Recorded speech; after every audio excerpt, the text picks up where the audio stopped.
warahmatullahi wabarakatuh. Baik, ketemu lagi bersama saya di channel Bunaya ya. Terkait hal pada kesempatan ini akan kita diskusikan tentang pengelolaan data. Nah, spesial untuk semuanya. Untuk itu mari kita berdoa dulu, semoga Allah senantiasa memberikan kemudahan, kelapangan, dan kelancaran dalam kita belajar dan ilmunya akan bermanfaat. Langsung saja kita berdoa. Doa mohon kecerdasan. Allahumma alhimni rusdi wa doa selesai. Baik, anak-anak sekalian, langsung saja kita akan masuk ke pembahasan tentang pengolahan data. Nah, pengolahan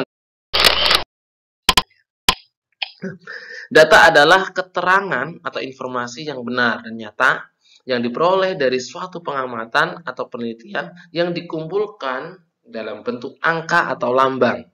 Nah, ini di samping ini contohnya. Ya, nanti kalau disajikan seperti ini. Lanjut.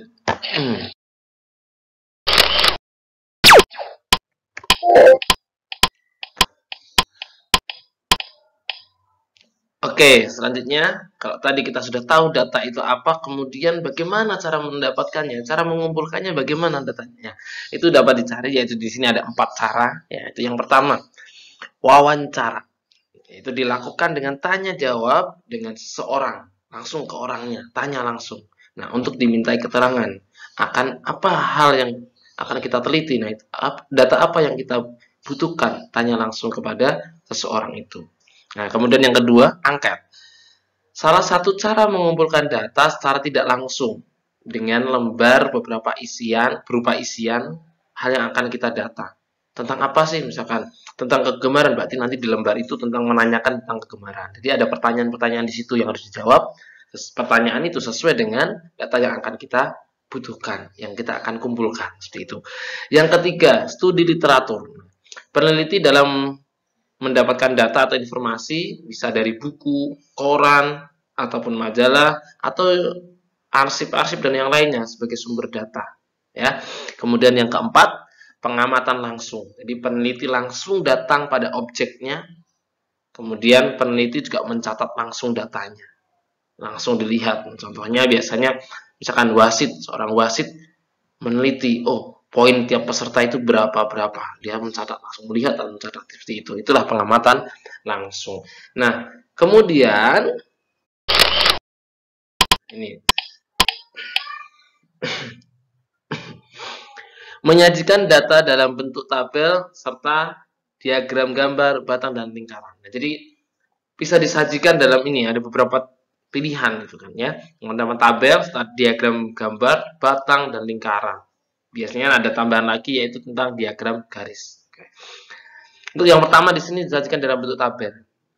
Nah, data bisa digambarkan dengan menggunakan tabel. Nah, berikut adalah contohnya. Nah, ini tabel data nilai matematika siswa kelas 5 SD IT Bunaya. Nah, ini ada contohnya seperti ini, penyajiannya seperti ini ya. Selanjutnya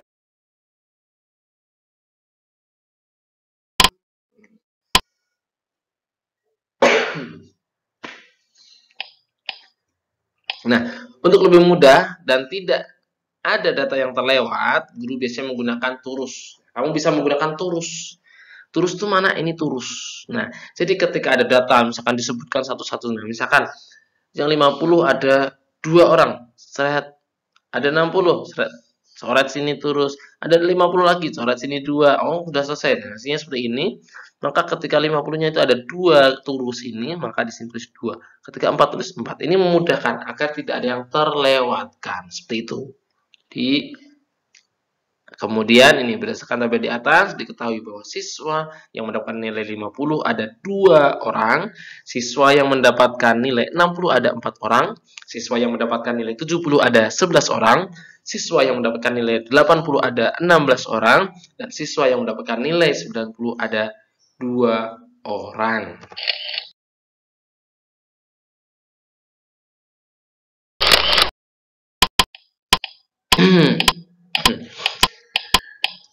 Kemudian setelah kita mampu menyajikan data itu dalam bentuk tabel, tentunya sebaliknya ketika kita dihadapkan dengan sebuah tabel, bagaimana cara membaca tabel itu? Nah, itu menjadi penting sekali Dan kita harus menguasai itu. Nah, ini ada catatan-catatan penting yang harus kita perhatikan dalam membaca tabel. Yang pertama, bacalah terlebih dahulu judul tabel. Judul tabel memberikan gambaran kepada pembaca mengenai isi atau data yang dimuat dalam tabel. Jelas, ya. Yang kedua, bacalah keterangan di bagian atas tabel dan di bagian sisi kiri tabel. Nah, keterangan tersebut merupakan kunci penjelasan mengenai data yang disajikan. Kemudian yang ketiga, mengajukan pertanyaan mengenai informasi yang disajikan. Misalnya, contohnya ini, berapa banyaknya, tahun berapa perkembangannya, dan selanjutnya.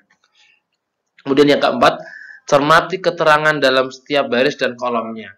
Yang kelima, berusaha menafsirkan angka-angka yang terdapat dalam tabel. Yang keenam, membaca tabel dengan tetap fokus. Membaca tabel dengan tetap fokus pada tujuan atau pencarian informasi yang kita butuhkan. Gitu ya. Selanjutnya ini, coba.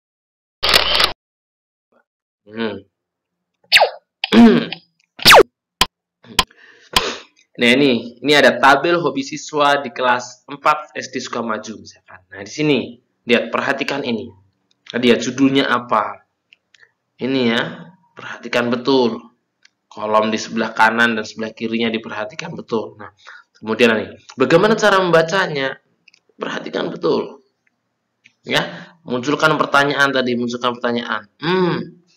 yang membaca ada berapa ya? Gitu. Jumlahnya ada berapa ya? Ini tentang apa ya? Gitu. Coba kita cek. Ini ada beberapa alternatif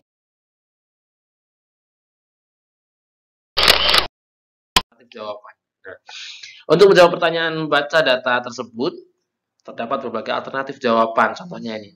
Banyak siswa di kelas 4 SD Sukamaju yang mempunyai hobi membaca ada 7 anak. Atau ini ada banyak ya. Nanti bisa dibaca lebih lanjut, diulang-ulang lagi. Ya, ini contohnya di sini. Yang terakhir langsung aja, jumlah siswa kelas 4 SD Sukamaju ada 40 anak. Di sini bisa nanti dicek lagi ya. Ini salah satu alternatif bagaimana cara membaca. Munculkan pertanyaan itu sehingga nanti ketika muncul dalam sebuah soal, sebuah pertanyaan itu, kamu bisa mencarinya, membacanya, memperoleh informasi itu, mencari informasi itu dalam tabel yang disajikan. Oke, lanjut.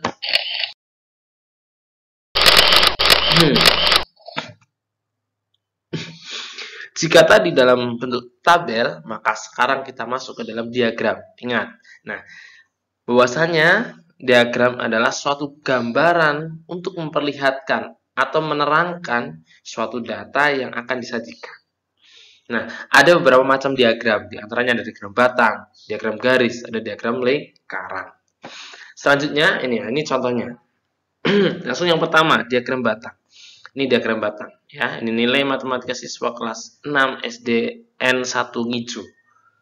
Ya, ini lihat ya, ada angka-angkanya, ada batang-batangnya kayak gitu. Itulah diagram batang. Ini yang disebut batang. Kemudian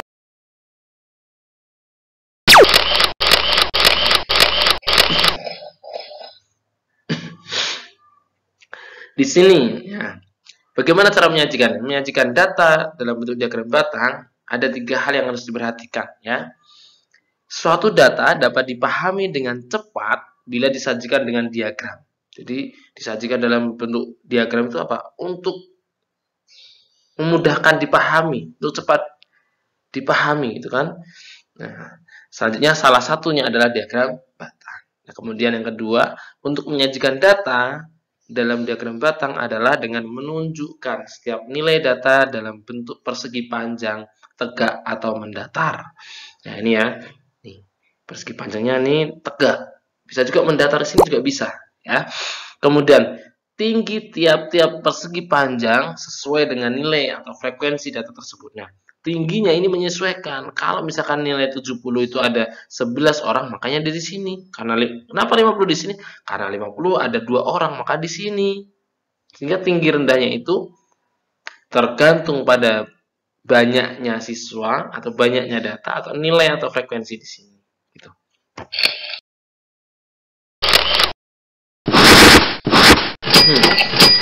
Nah, ini langkah-langkah mengerjakannya. Nah, ini dah. Jelas ya? Jadi pertama yang kita lakukan ini. Langkah pertama dalam membuat diagram batang adalah membuat dua sumbu mendatar dan tegak. Sumbu mendatar dan sumbu tegak.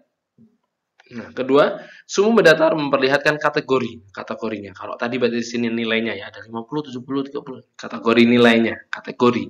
Bisa jadi ini buah, berat badannya gitu, macam-macam kategorinya. Kemudian, sedangkan sumbu tegak menyatakan nilai atau frekuensi dari masing-masing kategori. Nah, ini ada nilai frekuensinya di sini tadi untuk mengecek tinggi rendahnya tadi. Kemudian, membuat simbol batang sesuai data yang ada. Ini kemudian dia batangnya sesuai dengan tinggi kayak tadi yang sudah kita bahas di sebelumnya. Selanjutnya, contoh nih. Berikan tabel yang menyajikan data suhu terendah dari beberapa kota berikut. Nah, ini. Di sini ada tabelnya. Kota A, B, C, D, E, suhunya ini, kan? Nah, dari tabel tersebut kita dapat menggambar diagram batang yang menyajikan suhu terendah dari masing-masing kota. Nah, kita lihat selanjutnya.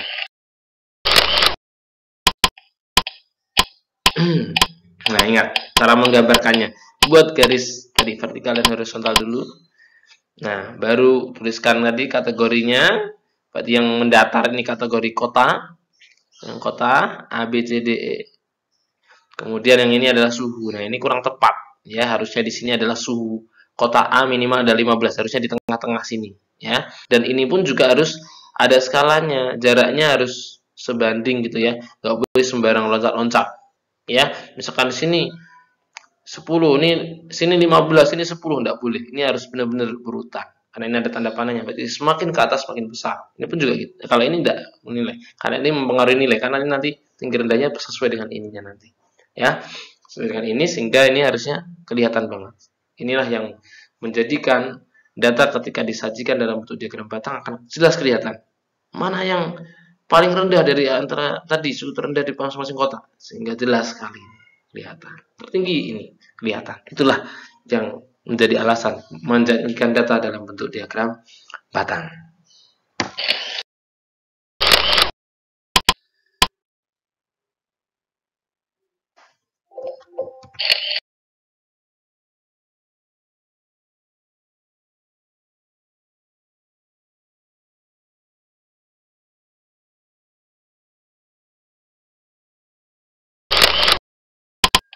Oke, baik, selanjutnya kita masuk ke diagram lingkaran. Nah, untuk membuat diagram lingkaran, kita harus mencari persentase besar sudut dari data yang didapat.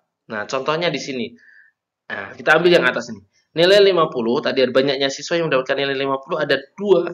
Kemudian banyak siswa satu kelas itu 40, maka tinggal 2 per 40 kali 360. Kenapa 360? Karena itu akan mencari besarnya derajat sudutnya berapa derajat, maka di situ dikalikan dengan besarnya sudut pusat lingkaran yaitu 360 sehingga diperoleh 18.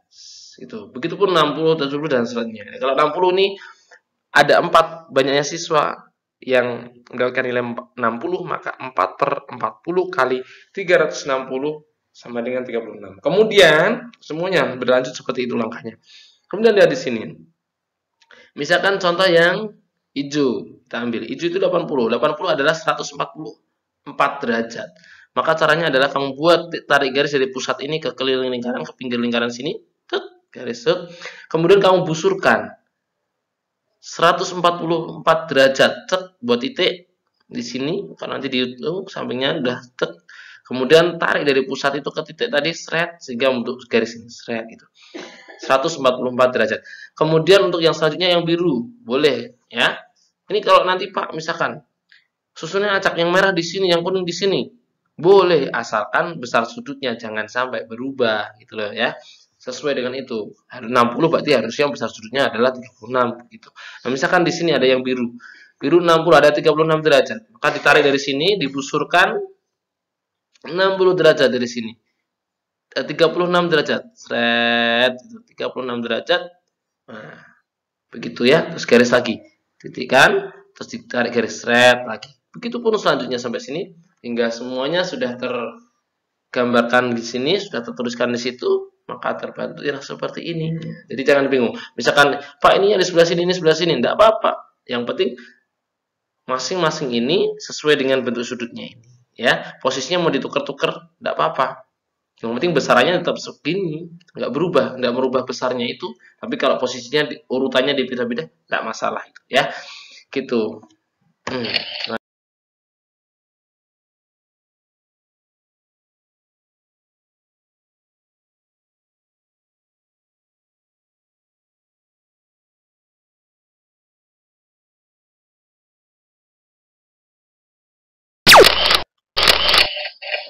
nah, kemudian ini latihan soalnya ya.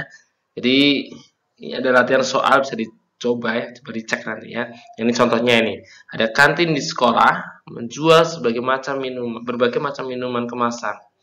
Banyak minuman yang terjual hari ini adalah minuman A terjual 19 bungkus, minuman B terjual 24 bungkus, minuman C terjual 14 bungkus, minuman D terjual 20 bungkus, dan minuman E terjual 16 bungkus. Nah, coba sajikan data tersebut dalam bentuk yang pertama tabel, yang kedua diagram batang.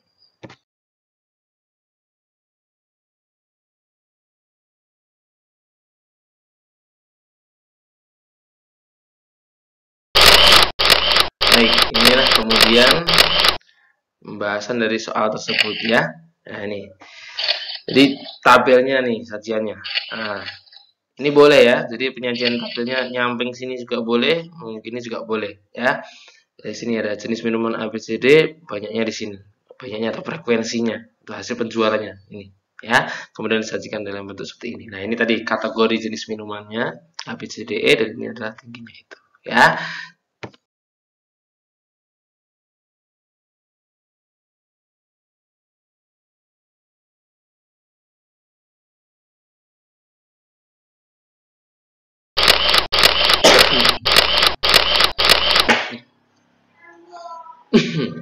Nah, saja ini. Amin mendapat tugas untuk mendata kegemaran teman-temannya terhadap jenis olahraga tertentu. Dari kegiatan itu, Amin memperoleh data bahwa 8 siswa gemar bola voli, 16 siswa gemar sepak bola, 4 siswa gemar bulu tangkis, dan 12 siswa gemar bola basket. Coba disajikanlah data tersebut dalam bentuk tabel, diagram lingkaran, dan diagram lingkaran. Nah, yang pertama ini. Tabelnya jelas ya, ini tinggal pindahkan satu-satu ini. Ini kayak tadi. Ada yang kayak gini, kalau tadi kan nyamping. Boleh sama aja, boleh. Nah, kemudian diagram lingkarannya apa? Nah, ini dia. Nah, yang pertama harus dicari apa dulu? Nah, ini. Derajatnya dulu. Nah, terus ini juga persennya juga bisa. Nah, kemudian ketika sudah tahu hitung-hitungannya seperti ini, cermati, kemudian digambar.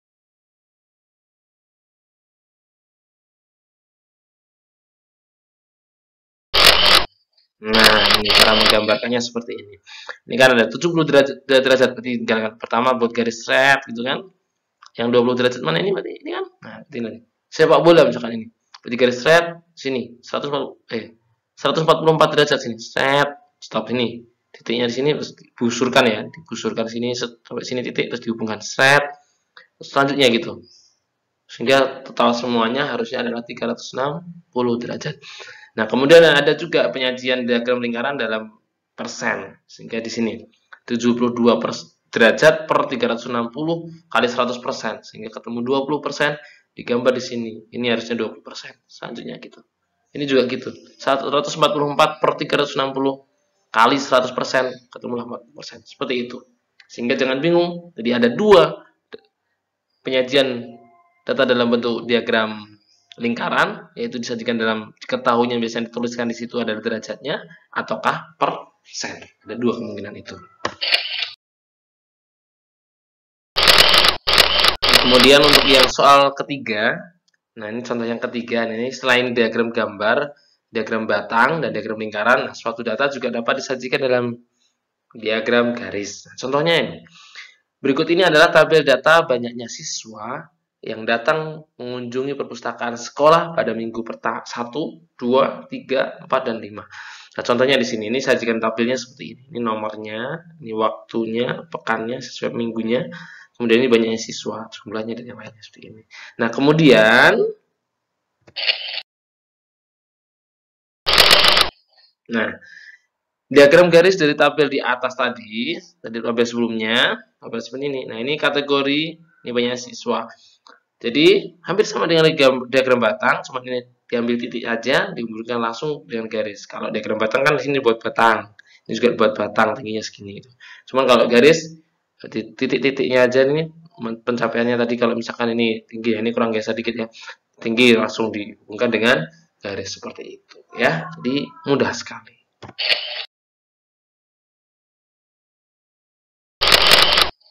Kemudian ini ada soal-soal, bisa dibuat latihan, semoga bermanfaat ya. Ini 1, 2, 3, nanti bisa dicoba ya. Dan ini juga ada lagi, nah, 4, 5, ini juga bisa dikerjakan ya.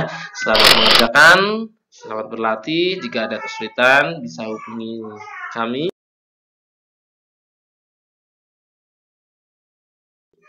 Atau hubunginya. Selamat mencoba, jazakumullah.